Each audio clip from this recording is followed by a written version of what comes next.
സിസ്റ്റത്തെ വളരെയധികം സപ്പോർട്ട് ചെയ്യുന്ന ഒരു വൈറ്റമിനാണ് വൈറ്റമിൻ ഡി എന്ന് പറയുന്നത്. അത് മാത്രമല്ല, അത് ശരിക്കും നമുക്ക് കിട്ടുന്നത് എവിടുന്നാണ്? സൂര്യപ്രകാശത്തിൽ നിന്നാണ്. ശരിക്കും സൂര്യന്റെ വെയില് നല്ല രീതിയിൽ കൊള്ളാൻ നമുക്കൊരു സാഹചര്യം ഉണ്ടെങ്കിൽ നല്ല രീതിയിൽ വൈറ്റമിൻ ഡി നമ്മുടെ സ്കിൻ ഓട്ടോമാറ്റിക്കലി പ്രൊഡ്യൂസ് ചെയ്യപ്പെടുന്ന ഒരു ഒരു എന്താ പറയുക വൈറ്റമിനാണ് ഈ വൈറ്റമിൻ ഡി എന്ന് പറയുന്നത്. പക്ഷെ ഇന്നത്തെ സാഹചര്യത്തിൽ നമുക്ക് ഈ വെയിൽ കൊള്ളാനുള്ള സാഹചര്യം ഇല്ല. അത് മാത്രമല്ല, ഇപ്പോഴത്തെ വെയിൽ കൊണ്ടു കഴിഞ്ഞാൽ വൈറ്റമിൻ ഡി കിട്ടുമോ ഇല്ലയോ എന്നുള്ളത് അറിയില്ല. പക്ഷെ വേറെ പലതരത്തിലുള്ള അസുഖങ്ങൾ വരാനുള്ള സാധ്യതകൾ കൂടുതലാണ്. ചിലപ്പോൾ നമുക്ക് വേറെ എന്തെങ്കിലും തരത്തിലുള്ള ആരോഗ്യ പ്രശ്നങ്ങളിലേക്ക് പോകാനുള്ള സാധ്യതകൾ കൂടുതലാണ്. ശരിക്കും നമ്മുടെ ശരീരത്തിലേക്ക് കാൽസ്യം, ഫോസ്ഫേറ്റ് അത്തരത്തിലുള്ള വൈറ്റമിൻസിനൊക്കെ അത് ബാലൻസ് ചെയ്യാനും അതിന്റെ ശരീരത്തിലേക്ക് ആഗീകരണത്തിന് കറക്റ്റ് ആക്കാനും അതുപോലെ ബോൺ ഹെൽത്ത് അതിന്റെ ആരോഗ്യത്തിനൊക്കെ വളരെയധികം മെയിൻറ്റെയിൻ ചെയ്യാനൊക്കെ സഹായിക്കുന്ന ഏറ്റവും ഇമ്പോർട്ടന്റ് ആയിട്ടുള്ള ഒരു വൈറ്റമിനാണ് വൈറ്റമിൻ ഡി എന്ന് പറയുന്നത്.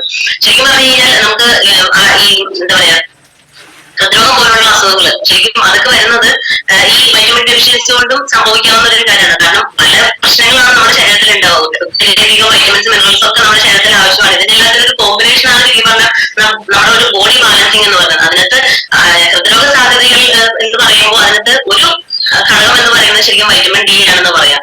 അതുപോലെ തന്നെ ശരിക്കും ഈ ശരീരഭാരം വെയിറ്റ് ഇങ്ങനെ കൂടുന്ന ഒരു പ്രവണത ഇപ്പൊ പലപ്പോഴും നമ്മൾ പലർക്കും കാണുന്നുണ്ട്. മേബി ചിലപ്പോ അതിനകത്ത് ഒരു റീസൺ ചിലപ്പോൾ വൈറ്റമിൻ ഡിയുടെ ഡെഫിഷ്യൻസി ആയിരിക്കാം.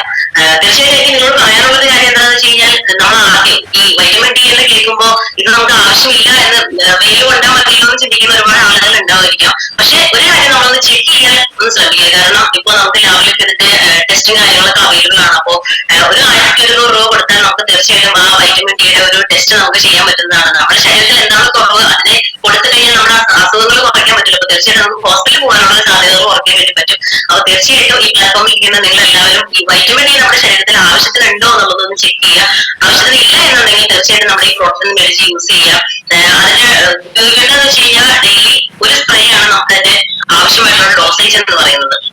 അതുപോലെ തന്നെ ശരിക്കും നമുക്കറിയാം, ഇപ്പോ ടിവിയിൽ ഒരു പരസ്യമൊക്കെ നമ്മൾ കാണുന്നുണ്ട് അല്ലെ, മമത മോഹൻദാസ് വന്നിട്ട് നമ്മളോട് പറയുന്നു മുടി കൊഴിച്ചിലുള്ള ഒരു കാരണം നിങ്ങൾ ആദ്യം പോയിട്ട് എന്ത് ചെയ്യണം, വൈറ്റമിൻ ഡി ഈസ്ട്രജൻ ഹോർമോണിന്റെ ലെവലും ഒന്ന് ചെക്ക് ചെയ്യാൻ പറയുന്നുണ്ടല്ലേ. അപ്പോ ശരിക്കും നമ്മൾ മനസ്സിലാക്കേണ്ടുന്ന കാര്യം എന്ന് വെച്ച് കഴിഞ്ഞാൽ നമ്മുടെ മുമ്പിൽ ഒരു വലിയ അനന്തമായുള്ള സാധ്യതകളാണ്. കാരണം നമ്മുടെ മുമ്പിൽ ഓരോരോ മാറ്റങ്ങൾ വന്നുകൊണ്ടിരിക്കുന്നു. ടിവിയിൽ പോലും ഇന്ന് വൈറ്റമിൻ ഡിയെ കുറിച്ചും ഓരോരോ കാര്യങ്ങളെ കുറിച്ച് സംസാരിക്കാൻ തുടങ്ങിയിരിക്കുന്നു. അപ്പോ ഒരു സെലിബ്രിറ്റി ആയിട്ടുള്ള മമത മോഹൻദാസ് വന്നിട്ട് പറയുന്നു ഈ വൈറ്റമിൻ ഡി അടങ്ങിയിട്ടുള്ള ഹെയർ ഓയിൽ തേച്ച് കഴിഞ്ഞാൽ നമ്മുടെ വൈറ്റമിൻ ഡിയുടെ ഡെഫിഷ്യൻസി പരിഹരിക്കാൻ പറ്റുന്നതാണ്, മുടി കൊഴിച്ചിൽ മാറ്റാൻ പറ്റുന്നതാണ് അവർ പറയുന്നത്. പക്ഷെ എത്രത്തോളം ഒരു സാധ്യത ഉണ്ടെന്ന് വെച്ച് കഴിഞ്ഞാൽ എനിക്കറിയില്ല. കാരണം വൈറ്റമിൻ ഡി ശരിക്കും നമ്മുടെ ശരീരത്തിന്റെ ഉള്ളിലാണ് വേണ്ടത്. മുടിയുടെ മുകളിൽ നമ്മൾ തേക്കുന്ന എണ്ണയിൽ വൈറ്റമിൻ ഡിയും ഈസ്ട്രജൻ ഹോർമോണും ഉണ്ടായതുകൊണ്ട് നമ്മുടെ ശരീരത്തിന്റെ പ്രശ്നങ്ങൾ പരിഹരിക്കപ്പെടുന്നില്ല. എന്തും നമ്മൾ കൊടുക്കേണ്ടത് ആദ്യം നമ്മുടെ ഉള്ളിലാണ്, അതിനുശേഷമാണ് അത് നമ്മൾ പുറമെ കൊടുക്കേണ്ടി വരിക. അപ്പോൾ തീർച്ചയായിട്ടും നിങ്ങൾ എല്ലാവരും ഒന്ന് ചെക്ക് ചെയ്തിട്ട് അതിന്റെ ഡെഫിഷ്യൻസി ഉണ്ടെങ്കിൽ തീർച്ചയായിട്ടും നിങ്ങൾ ആ പ്രോഡക്റ്റ് ഒന്ന് വേണ്ടി യൂസ് ചെയ്യാനുള്ള ഒരു മനസ്സ് കാണിക്കുക. തീർച്ചയായിട്ടും നിങ്ങളുടെ ആരോഗ്യം സംരക്ഷിക്കപ്പെടുന്നുണ്ടാവും. നെക്സ്റ്റ് ഒരു പ്രോഡക്റ്റ് എന്ന് പറഞ്ഞു കഴിഞ്ഞാൽ നമ്മൾ വൈറ്റമിൻ സി ആണ് നമ്മൾ പരിചയപ്പെടുത്തുന്നത്. വൈറ്റമിൻ സി നമുക്കറിയാം ഏറ്റവും കൂടുതൽ സംസാരിക്കപ്പെട്ടിട്ടുള്ള ഒരു വൈറ്റമിനാണ് വൈറ്റമിൻ സി എന്ന് പറയുന്നത് അല്ലെ. ശരിക്കും പഠനങ്ങൾ പറയുന്നത് 73% ഇന്ത്യൻസും വൈറ്റമിൻ സി ഡെഫിഷ്യന്റ് ആണെന്നുള്ളതാണ്.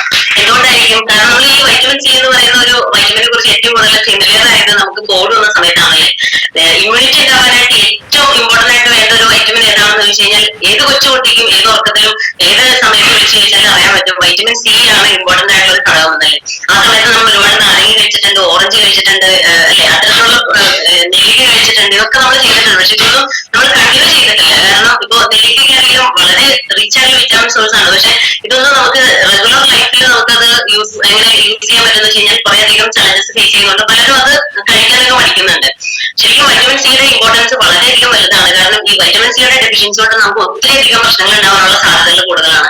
ശരിക്കും നമുക്ക് അറിയാം നമ്മുടെ ഡൈജസ്റ്റീവ് സിസ്റ്റം അല്ലെങ്കിൽ നമ്മുടെ വയറിലെ ദഹന പ്രശ്നങ്ങൾ ഓൾമോസ്റ്റും ഇതുമായിട്ട് കണക്ട് ചെയ്ത് നമുക്ക് ചിന്തിച്ച് കഴിഞ്ഞാൽ മനസ്സിലാവും വൈറ്റമിൻ സി ഡെഫിഷ്യൻസി ഉള്ള ആളുകൾക്ക് തീർച്ചയായിട്ടും ദഹന പ്രശ്നങ്ങൾ ഉണ്ടാവാനുള്ള സാധ്യതകൾ കൂടുതലാണ്.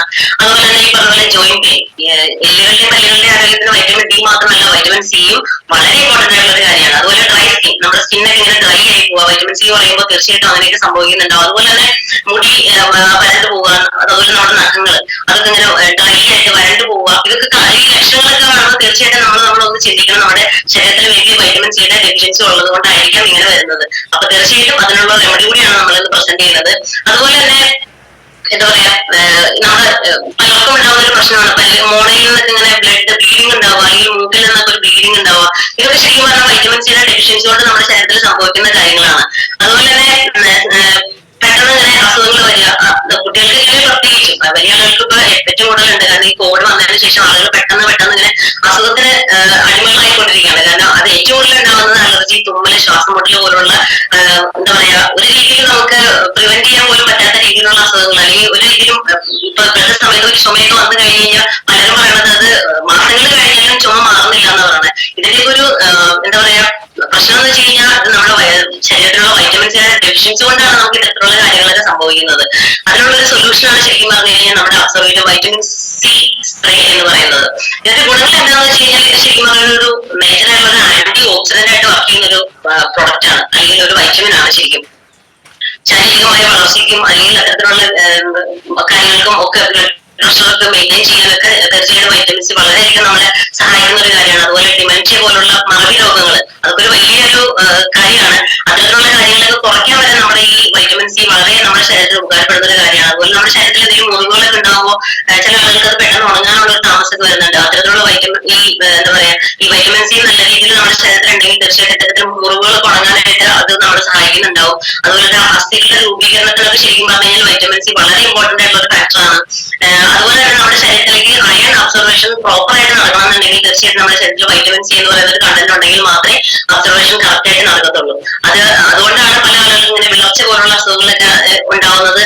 എന്താ പറയാ അയണിന്റെ കുറവ് കൊണ്ട് മാത്രം ആവണമെന്നില്ല. അയൺ ചിലപ്പോൾ ശരീരത്തിലേക്ക് കിട്ടുന്നുണ്ടാവും, പക്ഷെ അതിന്റെ പ്രോപ്പർ ആയിട്ടുള്ള അബ്സർവേഷൻ നമ്മുടെ ശരീരത്തിലേക്ക് നടക്കണമെന്നുണ്ടെങ്കിൽ തീർച്ചയായിട്ടും വൈറ്റമിൻ സി എന്ന് പറയുന്ന ഒരു കണ്ടന്റ് നമ്മുടെ ശരീരത്തിൽ അത്യാവശ്യം കൂടിയേ പറ്റും. അപ്പൊ അതുകൊണ്ട് തന്നെ വൈറ്റമിൻ സി എന്ന് പറയുന്നത് വളരെയധികം ഇമ്പോർട്ടന്റ് ആയിട്ടുള്ള ഒരു മേജർ റോൾ പ്ലേ ചെയ്യുന്ന ഒരു വൈറ്റമിൻ ആണ്. ഇതിന്റെ ഒരു ഉപയോഗം എന്ന് പറഞ്ഞാൽ ദിവസത്തിൽ ഒരു 3 നേരമാണ് നമ്മളിത് സ്പ്രേ ചെയ്യേണ്ടത്. അതാണ് ഇതിന്റെ റെക്കമെൻഡ് ചെയ്തിട്ടുള്ള ഡോസേജ് എന്ന് പറയുന്നത്. അതുപോലെ തന്നെ വൈറ്റമിൻ B12 ശരിക്കും ഈ B12 എന്ന് പറയുമ്പോൾ മേ ബി ചിലപ്പോൾ നമുക്ക് അത്ര ഫെമിലിയർ ആയിട്ടുള്ള ഒരു വൈറ്റമിൻ ആവണമെന്നില്ല. കാരണം പല ആളുകളും ഇതിപ്പോ ചിലപ്പോൾ റീസെന്റ് ആയിട്ട് കേൾക്കുന്ന ഒരു കാര്യമായിരിക്കും, അല്ലെങ്കിൽ ചിലപ്പോൾ കേട്ടിട്ടുണ്ടാവില്ല അല്ലെ. ശരിക്കും ഒരു 47% ഇന്ത്യൻസും വിറ്റാമിൻ B12 ഡെഫിഷ്യന്റ് ആയിട്ടുള്ള ആളുകളാണെന്ന് പറയാം. ഈ വൈറ്റമിൻ B12 എന്ന് പറയുമ്പോൾ നമുക്ക് അത്ര ഫെമിലിയർ അല്ലെങ്കിൽ പോലും, പക്ഷെ ഇതൊരു വലിയൊരു മേജർ റോള് നമ്മുടെ ശരീരത്തിൽ പ്ലേ ചെയ്യുന്നുണ്ടെന്ന് പറയാം. അതിന് ശരിക്കും പറഞ്ഞു കഴിഞ്ഞാൽ നമ്മുടെ ശരീരത്തില് ഇതുകൊണ്ടുണ്ടാകുന്ന ഒരു ചലഞ്ചസ് എന്താണെന്ന് വെച്ച് കഴിഞ്ഞാൽ നമുക്ക് നടക്കാനോ ഇരിക്കാനോ അല്ലെങ്കിൽ നമ്മൾ ആഗ്രഹിക്കുന്ന പോലെ നമ്മുടെ ശരീരം മൂവ് ചെയ്യാനൊക്കെ ചിലപ്പോൾ ഒരു ബുദ്ധിമുട്ട് നമുക്ക് ഫേസ് ചെയ്യുന്നുണ്ടാവും. ഇത് ഒരു വിറ്റാമിൻ B12 ഒരു ഡെഫിഷ്യൻസി കൊണ്ടുണ്ടാകുന്ന ഒരു ചെറിയൊരു സിംറ്റം മാത്രമാണ്. അതുപോലെ തന്നെ മൂഡ് ചേഞ്ച്, ഇപ്പൊ ഞാൻ ആദ്യം പറഞ്ഞ പോലെ ഇപ്പൊ എല്ലാ വൈറ്റമിൻ പറഞ്ഞപ്പോഴും അതിനകത്ത് എല്ലാത്തിലെയും മൂഡ് ചേഞ്ച് വരുന്നുണ്ട്. കാരണം ഇതിന്റെ എല്ലാത്തിനും ഒരു കോമ്പിനേഷൻ ആണല്ലോ നമ്മുടെ ഒരു ഓവറോൾ ഹെൽത്ത് എന്ന് പറയുന്നത്. അപ്പോൾ ഈ വൈറ്റമിൻ B12 കുറഞ്ഞാൽ നമുക്ക് ഈ മൂഡ് ചേഞ്ചസ് വരാനുള്ള സാധ്യതകൾ കൂടുതലാണ്. അതുപോലെ ബോഡി ടെമ്പറേച്ചർ കൂടെ ചില ആളുകൾക്ക് ശ്രദ്ധിച്ചറിയാൻ പറ്റും, അവരുടെ ബോഡിക്ക് ഭയങ്കര ടെമ്പറേച്ചർ കൂടുതലായിരിക്കും. അപ്പൊ അത് വരാനുള്ളൊരു സാഹചര്യവും ഈ ഒരു B12 കുറവ് കൊണ്ട് നമുക്ക് സംഭവിക്കാവുന്നതാണ്. അതുപോലെ തന്നെ ക്ഷീണം ഉണ്ടാവുക, ചില ആളുകൾക്ക് ഇങ്ങനെ കിടപ്പൊക്കെ വരിക, അതൊക്കെ വരുന്നതൊക്കെ നമുക്ക് ഈ ഒരു വൈറ്റമിന്റെ ഡെഫിഷ്യൻസി കൊണ്ട് സംഭവിക്കുന്ന കാര്യങ്ങളാണ്. അതുപോലെ പേശികൾക്ക് ബലക്കുറവ് ഉണ്ടാവുക, ചില കാര്യങ്ങൾ പെട്ടെന്ന് മറന്നു പോവുക. നമുക്ക് തന്നെ തോന്നുന്നുണ്ടാവും ചില സമയത്ത് ഞാൻ ഇതിപ്പോ ഓർത്തൊരു കാര്യമല്ല, ഇത് പെട്ടെന്ന് ഞാൻ മറന്നുപോയല്ലോ, ഞാൻ ഇതിനു മുമ്പ് എന്തോ കാര്യം ആലോചിച്ചിട്ടാണ് ഇവിടെ വന്നത്, പക്ഷെ ഞാനത് ഇപ്പൊ ഓർക്കുന്നില്ലല്ലോ. അപ്പൊ അങ്ങനെയുള്ള സാഹചര്യങ്ങൾ പലപ്പോഴും നമ്മുടെ ജീവിതത്തിലും പേഴ്സണലി എന്റെ ലൈഫിലും ഉണ്ടായിട്ടുണ്ട്. അപ്പൊ അത് ചിലപ്പോൾ നമ്മൾ അത്ര ശ്രദ്ധിക്കപ്പെടുന്ന ഒരു കാര്യമാവണമെന്നില്ല, പക്ഷെ തീർച്ചയായിട്ടും അതൊക്കെ ഈ ഇത്തരത്തിലുള്ള വൈറ്റമിന്റെ ഡെഫിഷ്യൻസി കൊണ്ട് നമ്മുടെ ജീവിതത്തിൽ സംഭവിക്കുന്ന ചില കാര്യങ്ങളാണ്. അതുപോലെ തന്നെ ഈ എന്താ പറയുക ഹൃദയമെടുപ്പ്, അതൊന്ന് ക്രമം തെറ്റുക, അതൊക്കെ വരണതൊക്കെ ഇതിന്റെ ഒരു സിംറ്റം കൊണ്ട് വരുന്നതാണ്. അത് മാത്രമല്ല നമ്മുടെ ശരീരത്തിൽ ഒരു ഹോമോസസ്റ്റൈൻ എന്ന് പറയുന്ന ഒരു കണ്ടന്റ് ഉണ്ട്. ആ കണ്ടന്റിന്റെ പ്രത്യേകത എന്ത് നമ്മുടെ ശരീരത്തിൽ കൂടുകയോ കുറയുകയോ ചെയ്യുമ്പോഴാണല്ലോ നമുക്ക് ശാരീരികമായിട്ടുള്ള ബുദ്ധിമുട്ടുകൾ ഉണ്ടാകുന്നത്.